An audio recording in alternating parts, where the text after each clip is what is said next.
Refusing a Pap smear is like being unmarried and child-free at Thanksgiving dinner. You get a lot of unwanted questions, and people will always tell you that there's plenty of time to change your mind, leaving you feeling like you didn't really refuse. However, today I'm going to share with you how to refuse a Pap smear in 3 easy steps. Step 1 is to say no. Some people will say things like, "I'm on my period," or "I got it done somewhere else." These are okay, but no is also sufficient. A big obstacle to sounding confident when you say no is knowing that saying no to a Pap smear is even a possibility. But I can assure you that it is. I'll share with you the story of when I first learned that I could say no to a Pap smear. I was 3 years into the Navy at this point. I was a young lieutenant on a ship in Japan, and our medical department had just sent out emails to all the women they had on a list for not having had a Pap smear within the required amount of time. I was freaking out. I wanted to refuse, but I didn't know if I could. I thought that if I refused, the Navy was going to kick me out. And as someone who had had an unwanted Pap smear 3 years prior, it was very important to me that I could get out of this.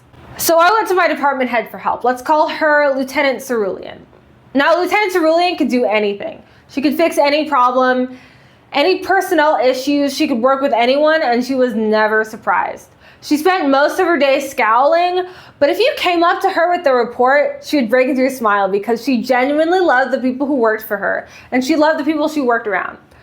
So I asked her this question, and she looked at me and said, "No, of course you don't have to go through with that." Like it was crazy that I was even asking.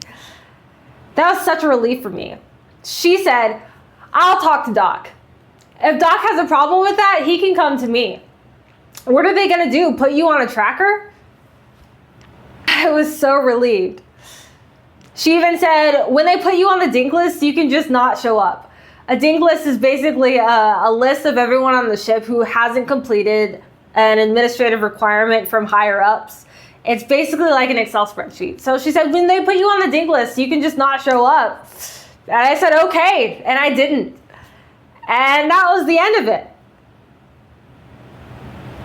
I went to take a shower after that to celebrate, and it was like being baptized into a new way of thinking. I wasn't afraid after Lieutenant Cerulean told me that, and it was fantastic. You know what the best part is? Nothing happened to me after that.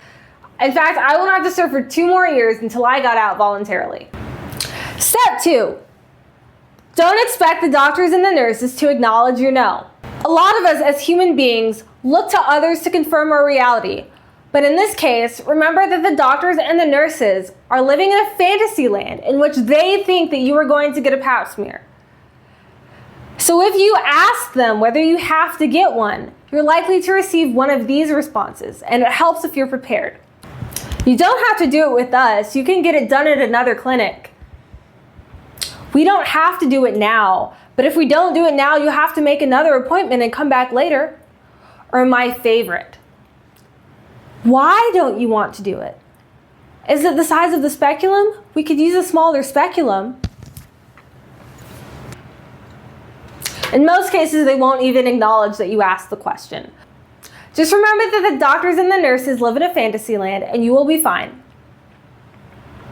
Now, if you've followed all these steps up to this point, you're probably feeling a little nervous at having narrowly avoided a threat to your person. You're probably wondering what to do about the many letters and emails that will come your way from your insurance provider over the next several years at random times, reminding you to get a Pap smear, even though you've already said no.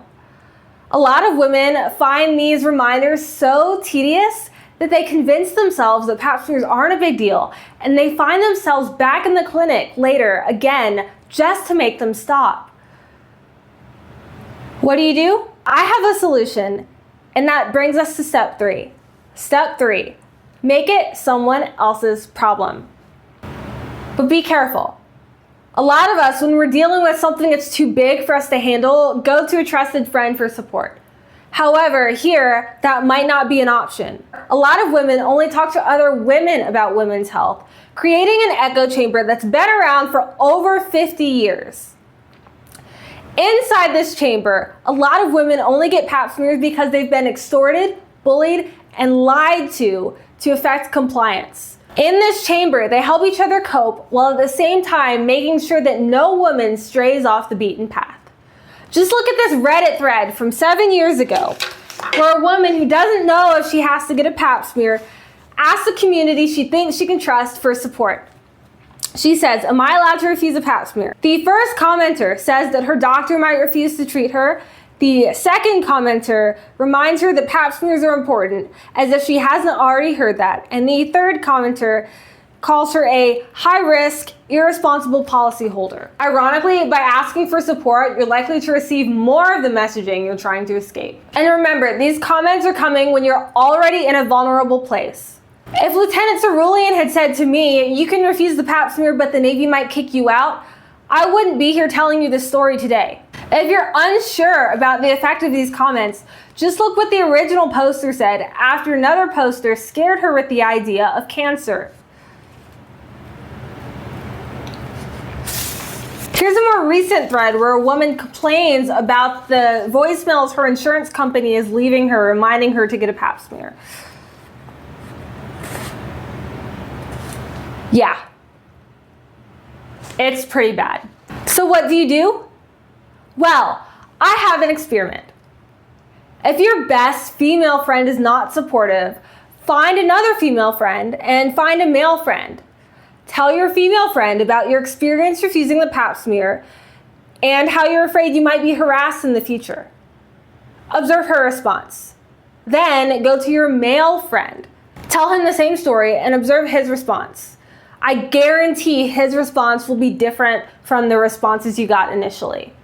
Now, it's important, make sure your male friend is not a physician. If he's not a physician, it's likely he's been raised outside of the echo chamber that all of us are in. If you do perform this experiment, please put your results in the comments, as I would love to hear how it goes for you. Remember, you might not be able to find a sympathetic physician, but there are sympathetic ears out there.